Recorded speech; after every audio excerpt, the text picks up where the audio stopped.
picked up, yeah. Fucking hell. Been a long, hard road. Right, everyone, I appreciate it's late, so I'm going to pass straight over to the floor for questions. Dillian, a tougher fight than what you thought beforehand? I never thought it was going to be an easy fight. The guy is 21-0 undefeated, American double or triple Golden Glove champion, big amateur career. You know, and he's from the hood as well. You know, I mean, he's been through struggles and stuff. So I didn't think him to come here and lie down. Was there anything he did tonight which surprised you, which was different to how you prepared? Anything what? That he did which one surprised you, that was different to how you prepared? I never fought him before, so nothing he did surprise me. I just prepared for whatever he come with. It's not someone I fought before and then he changed his style, you know. I mean, it's just, you know, I know he had quick hands, I knew he was going to be tough, you know, so, you know.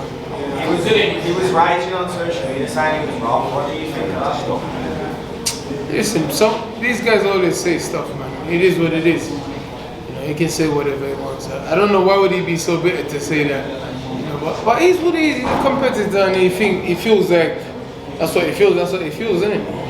You seem a lot less aggressive than we're accustomed to seeing you. Were you trying something different, or was it because of the problems that he posed? New coach, new style. You know, people forget I fight for my career tonight. You know, it wasn't I fight for my career tonight. It's a new coach. I was losing to the coach. Obviously, the coach was saying to me, you know, he wants to do this. But obviously, like Eddie says, it's all good doing that, but don't get away from what obviously make you who you are, which is what I brought back in the last two rounds. That, you know. But it's good as well to listen to instructions, and you know, it's good that I'm still improving, I'm still training myself, I'm still pushing myself and stuff. So yeah, it's all good, man. Do you want AJ next? I want whoever next. I never really care who will fight or whatever. As long as it's the best fight, then whatever, man. You know. I don't know, maybe I got 3 fights left, 6 fights, 5, I don't know. It depends on the kind of fights I get. If I get a few more big fights, I might just run off into the night, man. Eddie, do you want AJ? It's always a big fight, you know, genuinely I think they've always wanted to fight each other again. It's 1-1, you know, one from the amateurs, one from the pros. The second fight, which seems like a lifetime away now, was just an epic night, and the third would be as well. This time wouldn't be at the O2, it would be at Wembley. So, you know, I think we'll see what's next with Dillian. Maybe Dillian has one in February, March, and AJ has one in March or whatever, and then they meet in the summer at Wembley, or maybe they go straight into it. We'll talk to everybody and see what's next. Eddie, you just said there that he may have one before going into that big fight with Anthony Joshua. Franklin obviously thinks he won that fight. Would you consider a rematch? Would you have them conversations? Oh, I mean, listen, maybe AJ fights Jermaine Franklin in February or March. I don't know. I mean, like, he gave a very good account of himself. He gave Dillian Whyte a good fight. You know, but I think he's got a number of names that he's looking at as well. But you know, I don't really think that Dillian's looking at a rematch with Jermaine Franklin. But at the same time, you know, I think he wants big fights, and I think as you approach the back end of your career, that Dillian's in and AJ's in as well. You know, they've probably got 5, 6 fights, whatever it's going to be. You want big fights because every training camp is hard. You know, and there's no point having small fights at this stage because every training camp's tough training camps. Eddie, what did you make of Dillian's performance tonight? Obviously, he's mentioned there new trainer, different style, techniques. You could see there how he's trying to block the uppercut. What did you make of his performance as a whole? I think it's very difficult to change a style at the back end of or the final phase, if you like, of your career. But at the same time, you should always try and evolve and improve. But really, you know, I mean, I'm just giving my view as a fan. Really, when I'm watching that fight, and when he came out for the 12th, I said to him, you've got to stick it on him here. And really, it was the 10th, 11th and 12th where he started backing him up, letting his hands go with big shots, that was having the success. When you've got a very cute fighter like Jermaine Franklin, it's hard to try your new style and be cute with a cute fighter with good feet and fast hands and a good boxing IQ. And it was the ruggedness of Dillian Whyte. Don't forget, that ruggedness is what got him where he got to. You know, he didn't come through with this huge amateur pedigree and boxing IQ and boxing since he was 6. He come through because he was tough, rugged, could punch, and was a nightmare to share the ring with. And that's what I felt was missing as well from the Fury fight. I know that was the past, but you know, if he brings what he brought in the early stages of his career, he can beat anybody. And I just felt that after trying the new stuff and working the body for 8 or 9 rounds, just stick it on him and make it horrible and uncomfortable for him, and that's what he did. And for me, that's what won him the fight, because if he didn't do that, if he boxed the same way for 10, 11 and 12, he might have lost that fight. Dillian, where would you rank Jermaine in comparison to the people you previously fought? No. So, he's a good fighter, but, like I said, there's levels, like I said, I know exactly what I need to do. I knew he had hand speed, pedigree and that, but I know exactly with my experience of what I need to do to get the victory. And that's what I said. I know when I need to turn it on and when I need to obviously box and what I need to do. Obviously, he's definitely top 15, top 10, top 15.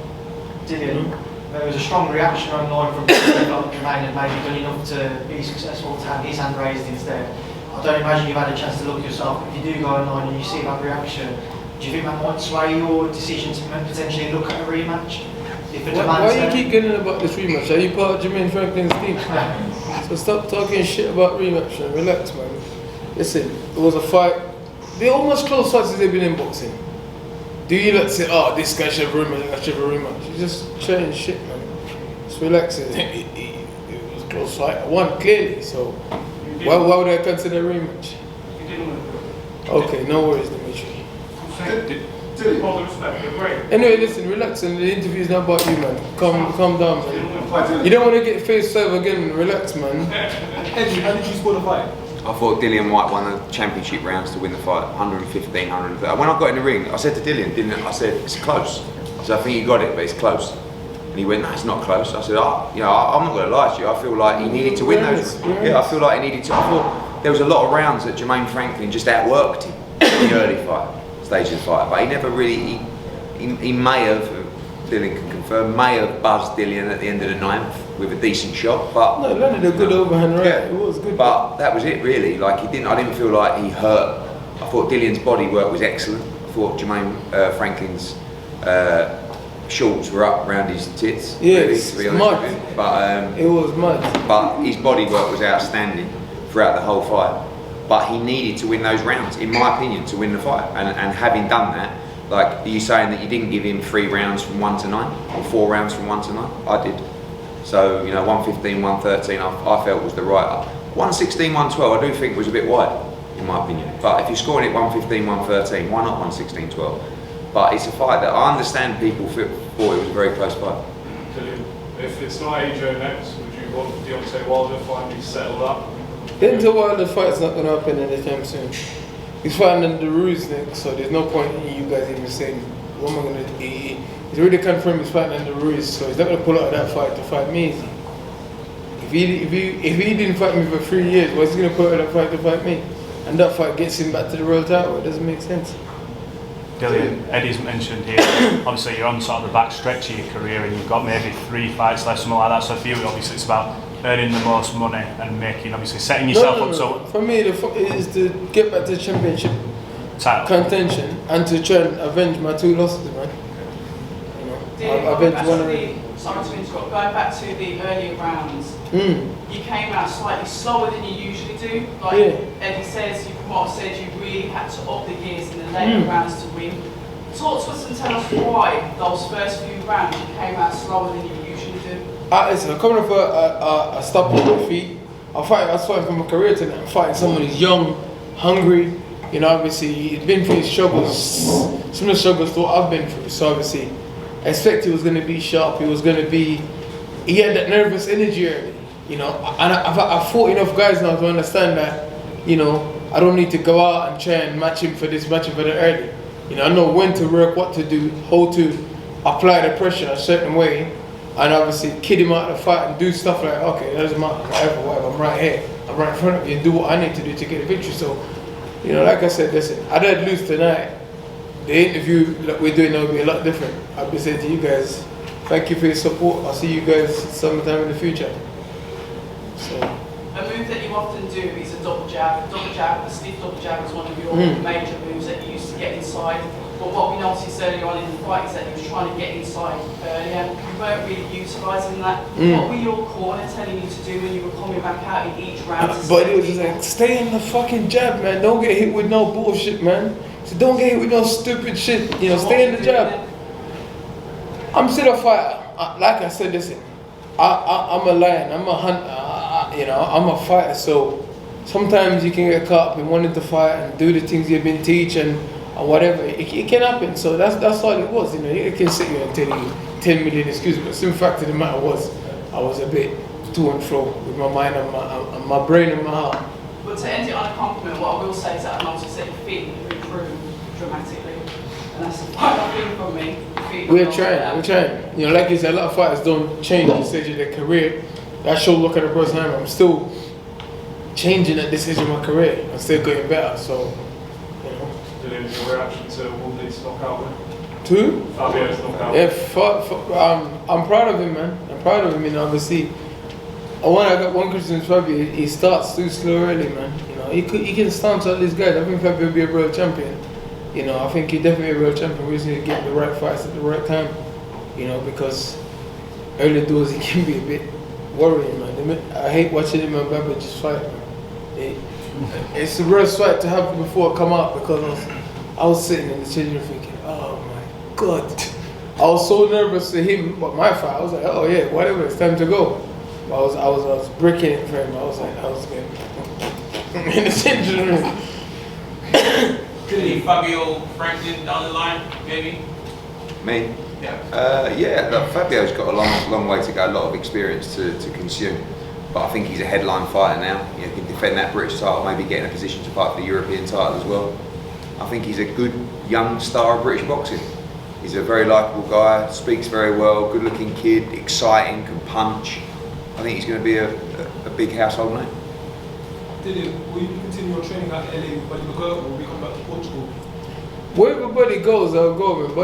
Buddy's here, there, here and there. He's in high demand at the minute. Wherever he is, I don't mind getting a plane and go wherever to do. You know, I've always done what I needed to do for my career. You know, whether it's going to here or whether it's taking a fight when I'm not 100% ready, taking fights when I'm injured. You know, I've always done what I need to do for my career.